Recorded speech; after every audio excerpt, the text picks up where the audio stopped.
Hello សួស្តីបងប្អូនអ្នកគ្នា Welcome back នៅក្នុងវីដេអូនេះយើងនឹងធ្វើវិចិត្រមួយអ្នកគ្នាប៉ុន្តែអត់ទាន់ដឹងថាវិចិត្រអីទេអឺក្នុងវីដេអូនេះខ្ញុំនឹងប្រើ ChatGPT ដើម្បីឲ្យវាប្រាប់ថាមានវិធីអីខ្លះដែលយើងអាចធ្វើបានអូខេអ្នកគ្នាអញ្ចឹងខ្ញុំបើក browser ហើយខ្ញុំចូល ChatGPT អូខេអញ្ចឹងខ្ញុំឲ្យវា list នៅវិចិត្រណាដែលយើងអាចធ្វើបានហើយមានអីគេខ្លះអូខេអញ្ចឹងខ្ញុំប្រាប់ថា give me give me idea for building project using Laravel. Okay, nhóm enter and then click send. Okay, អញ្ចឹងបន្តមកទៀតមាននឹង list project ដែលយើងអាចធ្វើបានពី beginner ទៅដល់ advanced អ្នកគ្នាអញ្ចឹងមាន advanced គឺលំដាប់ហើយគឺមាន real chart អីចឹងទៅអញ្ចឹងយើងចាប់ដើមដំបូងគឺយើង beginner សិនទៅបន្តមកទៀតយើងយកទី1នេះគឺ simple block system ដែល basic block with the authentication ជាមួយនឹង update delete post អីចឹងទៅអ្នកនេះហើយមាន operation and command អីចឹងទៅអ្នកនេះអូខេអញ្ចឹងយើងនឹងចាប់ដើមអញ្ចឹងខ្ញុំ copy មកឬក៏ខ្ញុំចុច apply ខ្ញុំឲ្យវាបង្កើត table អញ្ចឹង generate me table about this project ខ្ញុំចុច enter មកបន្ទាប់មកវានឹងចាប់ផ្ដើម generate តើតើនឹង project មួយហ្នឹងអញ្ចឹងមាន table គេខ្លះអូខេអញ្ចឹងយើងឲ្យវា generate ទៅយើង back ទៅ we code ផងយើងវិញអញ្ចឹងខ្ញុំចុច new បន្តមកទៀតខ្ញុំនឹងចាប់ផ្ដើមអូខេបន្តមកទៀតខ្ញុំនឹងចាប់ផ្ដើម folder អញ្ចឹងខ្ញុំចូល project ចូល Laravel អឺអូខេខ្ញុំ select យក folder មួយនេះ folder lesson អូខេ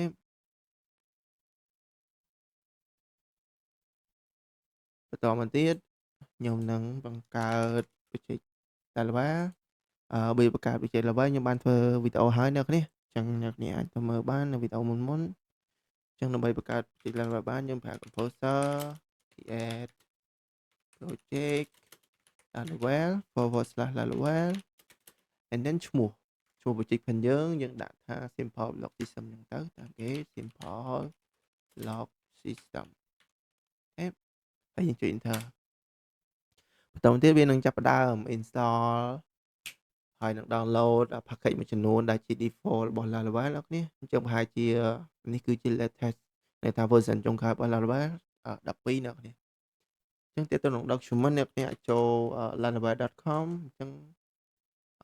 នេះចូលមកហើយអ្នកនេះនឹងឃើញហើយ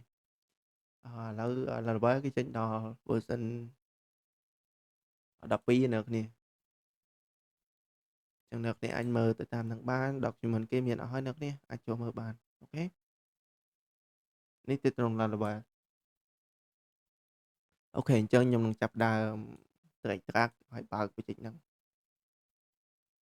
តមកទៀតដើម្បី run server អ្នកនេះអាចចូល command line ហើយវាយ php artisan serve អូខេហើយខ្ញុំបើក tab មួយទៀតខ្ញុំនឹង run node ដើម្បី generate ខ្លះមួយចំនួននឹង run ទៅក្នុង style CSS ផ្សេងៗអ្នកនេះអញ្ចឹងខ្ញុំ install ដើម្បី run package មួយចំនួនឧទាហរណ៍ដូចTailwind អីផ្សេងៗអ្នកនេះអាចនៅក្នុងនេះបានអូខេហើយខ្ញុំ run bon run deal អូខេខ្ញុំចូលទៅកាន់ page យើងនេះគឺជា interface default របស់ Laravel អ្នកនេះខ្ញុំសូមបើកមកទាហាងម្នាក់ទៅអូខេអញ្ចឹងខ្ញុំចូលមក activity ផងយើងវិញអញ្ចឹងនេះគឺជា table ដែលយើងត្រូវបង្កើតអញ្ចឹងមាន table user table block ផ្សេងៗ comment category category like អូខេអញ្ចឹងនេះគឺជា list របស់table មួយដែលមានទំនាក់ទំនង relationship មួយគ្នាអ្នកនេះ អូខេអញ្ចឹងយើងទៅបង្កើតទៅទី1 user ជា default របស់ Laravel មានអស់ហើយអ្នកនាងអញ្ចឹងដើម្បីចូលមើលទី1យើងចូលមើល database ហើយចូល migration អញ្ចឹងអានេះ default របស់គេគឺគេមាន user មាន table មួយចំនួនហើយអ្នកនាងអញ្ចឹងដោយសារមាន SAP អញ្ចឹងយើងមិនបាច់បង្កើតក៏បានអូខេ user គេមាន name email password rule អូខេអញ្ចឹងក្នុងនេះអត់មាន rule ទេយើងទៅបន្ថែមទៅtable យើងប្រើ string ក៏បានយើង string ក៏បានយើងប្រើចេះក៏បានពីណាអញ្ចឹង rule អូខេ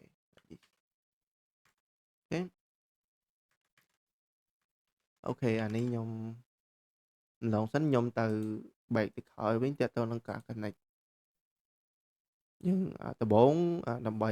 អានបានយើងត្រូវមាន file env ខ្ញុំបែកមកក្រោយអ្នកនេះខ្ញុំសូម scope កន្លែង database សិនជាងត្រូវ set up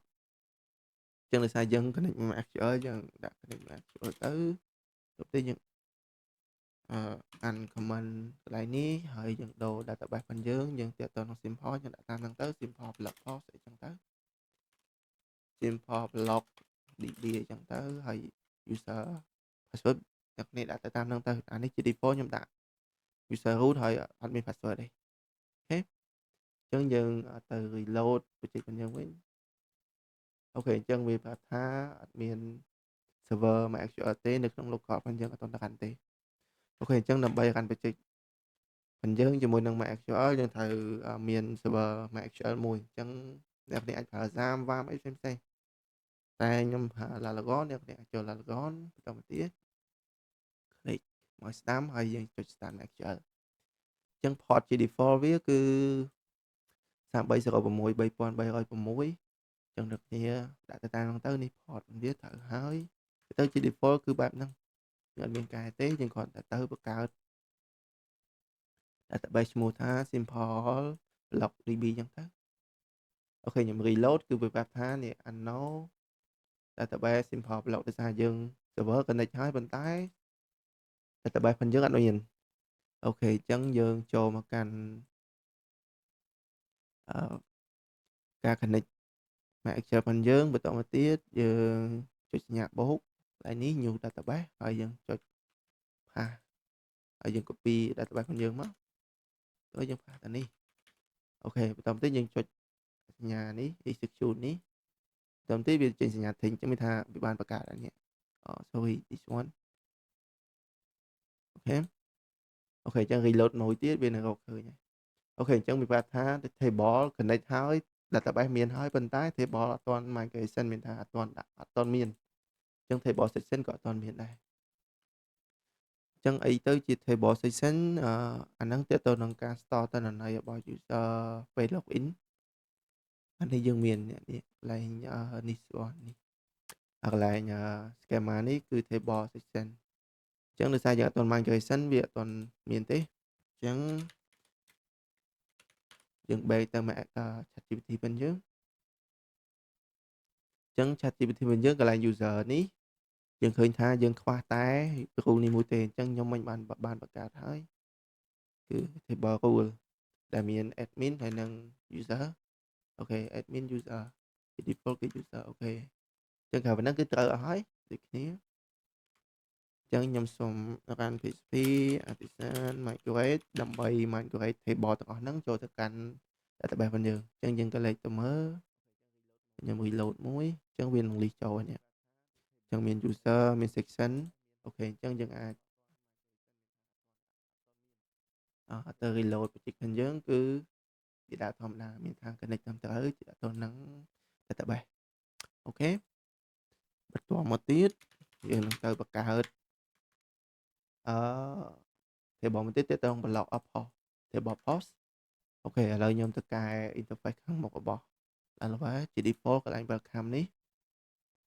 ទៅទៀតខ្ញុំ remove default គេទាំងអស់ទៅខ្ញុំដាក់ទៅ home អូខេខ្ញុំកែ style ទាំងអស់គេមានខ្ញុំលុបចោលភាសាបច្ចេក Laravel ភាគច្រើនគេប្រើជាមួយដំបូងចុងក្រោយ version ចុងក្រោយគេប្រើជាមួយ widget នេះ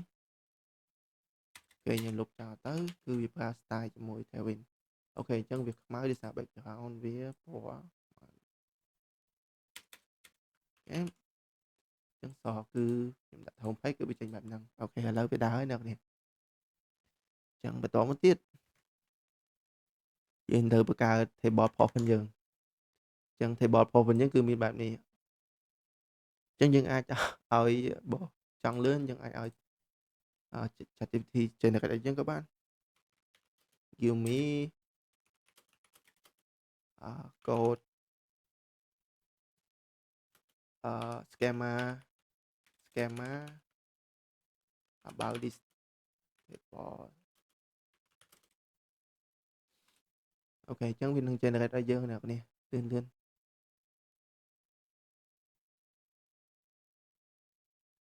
អូខេមិនបានខ្ញុំ generate ដោយសារខ្ញុំខ្ជិល copy អានេះតែអ្នកនេះអាច copy បានធម្មតានេះ copy ID username អញ្ចឹងណាអញ្ចឹងយើងបែកមកវិញខ្ញុំបានយើង run PHP design make model post and then យើងដាក់ dot មួយហើយយើងដាក់ តំណាងឲ្យ create model post ជាមួយនឹង migration មានថា create model មួយហើយនឹង migration មួយប៉ុន្តែបើយើងអត់ដាក់ទេវាបង្កើតតែ model ទេអញ្ចឹងខ្ញុំដាក់ តំណាងឲ្យ migration C តំណាងឲ្យ controller អញ្ចឹងខ្ញុំបង្កើត3ខ្លះទី1គឺ model post ទី2 schema migration ទី3ទាក់ទង controller ចេញចុច enter អូខេអញ្ចឹងវានឹងបង្កើត3យើងទី1 post controller post ហើយនឹង post ខាងក្រោមនេះអូខេតមកទៀតខ្ញុំទៅ copy table ហ្នឹងមកយកមកដាក់អូខេបែបនេះអូខេដោយសារ ID យើងមានមួយហើយអត់អីទេយើងលុបចោល timestamp គឺយើងមានមួយហើយអត់អីទេយើងលុបចោលអូខេគឺបែបហ្នឹងយើងមើលទៅអត់មានអីជាបញ្ហាទេអូខេហើយបន្តមកទៀតអូខេអញ្ចឹងខ្ញុំសូម run migration នេះមួយកុំឲ្យជាន់មួយគេវានឹងចាប់ដើម generate table post អូខេខ្ញុំ back ទៅហើយវិញទៀតខ្ញុំសូម run table comment អញ្ចឹងខ្ញុំដូរ command line នេះដាក់ថា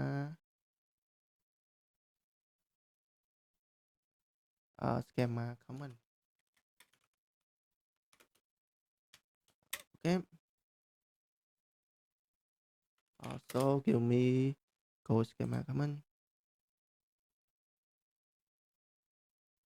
អូខេវានឹងចាប់ដើម generate ថ្មីម្ដងទៀតចឹងវាមានទាំងអស់មកហើយអ្នកនេះមកវាយចេះតាំងពីដើមអត់អីទេយើងឲ្យចឹងធ្វើចេះបាត់លឿនអ្នកនេះអញ្ចឹងយើង post យើងមានហើយ comment យើងមានហើយនៅ comment យើងចង់នេះអញ្ចឹងយើងត្រូវបង្កើត model migration ទៀតទៅក្នុង comment អញ្ចឹង enter ទៅគឺវាបង្កើត3ដូចគ្នា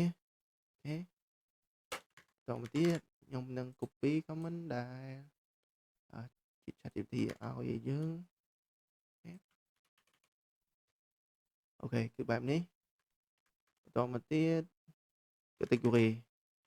អញ្ចឹងយើងអាច run migration ម្ដងមួយក៏បានម្ដងទាំងអស់ក៏បានcategory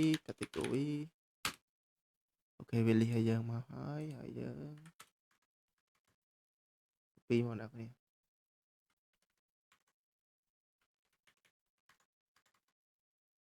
តមកទៀតទៅនឹង post category អានេះទៅនឹង relationship many to many រវាង post ហើយនឹង category ហើយខាងក្រោមនេះទៅនឹង like ដែល user ណា like ចឹងណានេះអូខេចឹងអានេះយើងបង្កើតមកយើងបង្កើត model ក៏បានយើងអត់ក៏បានទៅនឹង relationship មួយនេះជាងជាទូទៅខ្ញុំអត់ដែលបង្កើតទេ model តែក្នុងវីដេអូនេះបង្កើតទៅអ្នកនេះអញ្ចឹងយើងដាក់ថា post រវាង post និង category អូខេ category ok chẳng viên nâng dương table many to many viên post and category ok ở dương copy từ ta nâng tạo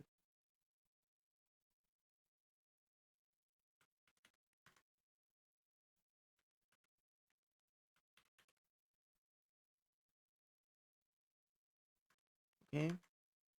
tổng tiếp tiếp tục like like như bậc cát mới lại tới tiếp tục on đã like ok việc nâng lẹ máu hay tổng tiếp những copy từ ta nâng tạo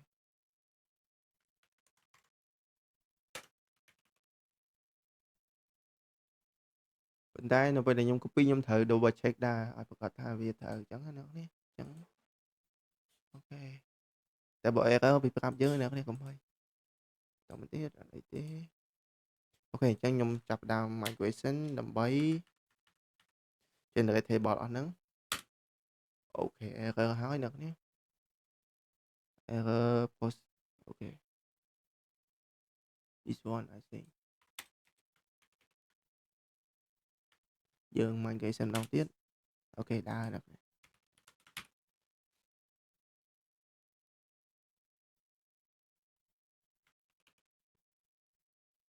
ok cho nhìn từ một thầy bỏ phần dương tập đi migration hỏi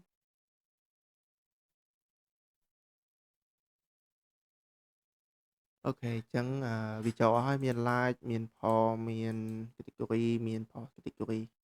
ok nhưng số 10 tí mạnh tí nó nè đập vào mũi ok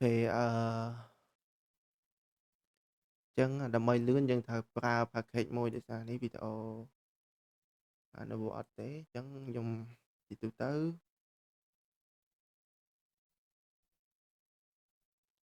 thì từ tới dân pra package môi bỏ là ba hay ta là ba brief là ba brief chỉ package tại cái từ xây hỏi ở nó có nên chẳng vì miền support cho môi create ở nó thì anh bật mở đọc cho mình bá được nè chẳng là ba brief ní vì miền cô đã kêu xây hỏi dân ai thôi cả cho môi API cho môi React cho môi Livewire cho môi Blade thông đá ok trong video này nhung nâng thôi cả cho môi Blade tới để khai khai thế giới nâng đào cho môi Livewire ní rồi cho môi React khai khai tiếp chứ chẳng nhung ăn ở bạn đi chẳng đâm bay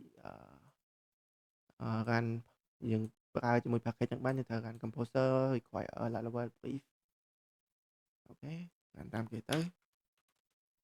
lươn lươn được em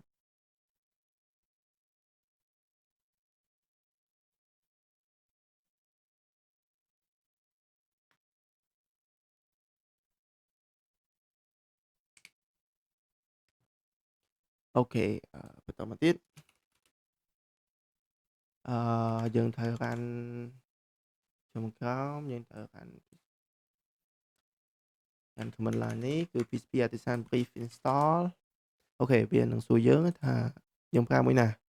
ចឹងទាំងអស់វាមាន API មាន Vue មាន React អីចឹងណាគ្នាចឹងខ្ញុំប្រើទី1ទៅគឺ Black ហើយយើងសួរ support dark mode អត់គឺ yeah គឺ no អាស្រ័យលើអ្នកគ្នាចឹងជា default no ចឹង no ដែរទៅហើយយើងប្រើ testing framework មួយណាអ្នកគ្នាចឹងខ្ញុំប្រើទី1ទី2ក៏បានអាស្រ័យលើអ្នកគ្នាអូខេចឹងវានឹងចាប់ផ្ដើម install package ដែល brief នឹងចូលហើយអ្នកគ្នា set up ផ្សេងបន្ថែមទៀត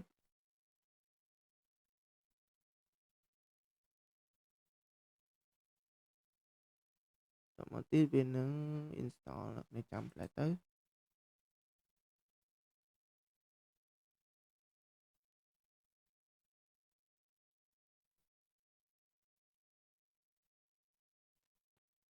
លុតក្រហម